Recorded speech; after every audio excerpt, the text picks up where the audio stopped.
ایک گھر میں پلے بڑے لیکن سب کی جو خصوصیات ہیں نا کوالٹیز ان میں فرق ہوگا. اسی طرح جتنی بھی ازواج مطہرات ہیں ان کی کوالٹیز میں فرق ہوگا. کسی کی کیا چیز بہت پیاری ہوگی, دوسری کی دوسری چیز بہت پیاری ہوگی, تیسری کی تیسری چیز بہت پیاری ہوگی. تو واقعی کمپیریزن کیسے بنے گا؟ بسم اللہ الرحمن الرحیم. بہت شکریہ, بہت اچھی گفتگو ہو گئی. علامہ امین شہیدی صاحب نے بہت زبردست قسم کی گفتگو کر دی. سیدہ حضرت عائشہ صدیقہ رضی اللہ تعالی عنہا آپ ام المؤمنین ہیں, اور اپنی خصوصیات انہوں نے خود بھی بیان کی ہیں. یعنی انہوں نے کہا مجھے نبی علیہ السلام کے جو عقد میں آئی ہوں اس کے بعد باقی بیویوں پر مجھے کچھ وجہوں سے فوقیت حاصل ہے, میری خصوصیت ہے. وہ کیا ہے کہ نبی علیہ السلام کے نکاح میں کنواری بیوی واحد سیدہ حضرت عائشہ ہیں. پھر اسی طرح انہوں نے کہا کہ میں ابو بکر صدیق کی بیٹی ہوں اور نبی علیہ السلام کے نکاح میں مجھے جو ہے وہ دیا گیا.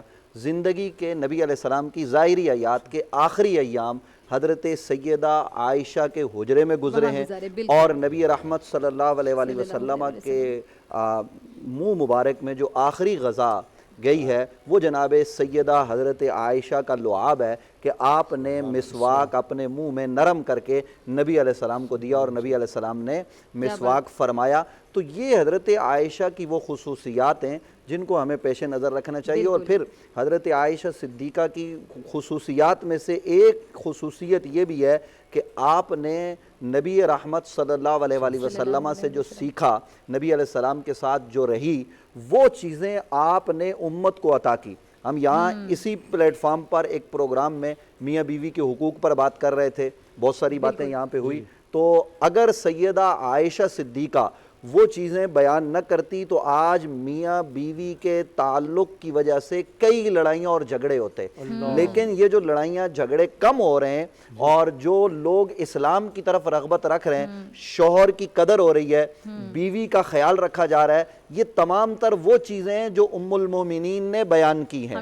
وہ عالمہ بھی ہیں, وہ فاضلہ بھی ہیں, جیسا کہ مفتی صاحب نے فرمایا کہ وہ صحابہ کرام علیہم الرضوان کی رہنمائی کر رہی ہیں, اور صحابہ کرام علیہم الرضوان کو وہ بتا رہی ہیں کہ یہ معاملہ ایسے ہے, اور صحابہ کرام ان سے آ کے پردے میں پوچھتے ہیں اور ام المومنین جو ہے وہ انہیں جواب دیتی ہیں. اور آپ دیکھیے کہ نبی علیہ السلام کے وصال پر انوار کے بعد 47 سال تک جناب سیدہ حضرت عائشہ حیات رہی, اور ان 47 سالوں میں ہمہ وقت سیدہ عائشہ لوگوں کی رہنمائی کرتی رہی. آپ خود اندازہ لگائیں کہ کتنا علم دین حضرت عائشہ نے آگے پہنچایا ہوگا. یہی وجہ ہے کہ حدیث کو روایت کرنے میں حضرت عائشہ نے جو کردار ادا کیا, جو چیز انہوں نے آگے پہنچائی, وہ ہم سب کے پاس ہے. اور اب کتابوں میں حضرت عائشہ کے حوالے سے روایات موجود ہیں. تو حضرت عائشہ نے بہت ساری باتیں کی ہیں, اور حضرت عائشہ کی زندگی آج کی خواتین کے لیے مشعل راہ ہے. وہ اس کو اپنائیں, دیکھیں کہ کس طرح نبی علیہ السلام کی انہوں نے خدمت کی ہے, شب و روز حضور علیہ السلام کا خیال رکھا ہے. حضرت عائشہ ہی تو ہمیں سب کچھ بتاتی ہیں کہ نبی علیہ السلام نے یوں غسل فرمایا, نبی علیہ السلام یوں گھر میں اپنی بیوی کا ہاتھ بٹایا کرتے تھے, نبی علیہ السلام اس طریقے سے کھانا تناول فرماتے, یوں نبی علیہ السلام پکا ہوا گوشت تناول فرماتے, یہ سبزی نبی علیہ السلام کو پسند تھی, یہ کپڑا نبی علیہ السلام کو پسند تھا. اور عائشہ کی آخری خصوصیت میں آپ کو گوش گزار کروں, ام المومنین سیدہ طیبہ طاہرہ, یہ وہ واحد بیوی ہیں کہ جن کی تصویر ایک کپڑے پر جو ہے وہ جبرائیل لے کر آئے اور نبی علیہ السلام کو دکھائی اور کہا اس خاتون سے آپ نکاح کیجئے. تو نبی علیہ السلام نے نکاح فرمایا. یہ تمام جو خصوصیات تھیں وہ ان میں تھی جس کی وجہ سے وہ سب سے زیادہ پسندیدہ تھیں, لاڈلی تھی, پیاری تھی. اے نور خدا, نور بصیرت کی طلب ہے, رمضان کا صدقہ تیری رحمت کی طلب ہے. مخفی ہیں اسی ماہ میں رحمت کے قرینے, گرداب سے نکلے ہوئے بخشش کے سفیر. گویا ہے تیرے عشق میں ہم سب برابر, مجلس کو تو گلدستہ فردوس بنا دے.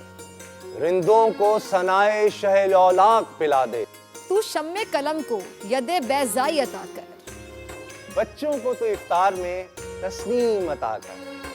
رمضان مبارک کی خصوصی نشریات رمضان میں بول, صرف بول انٹرٹینمنٹ پر. رمضان میں بول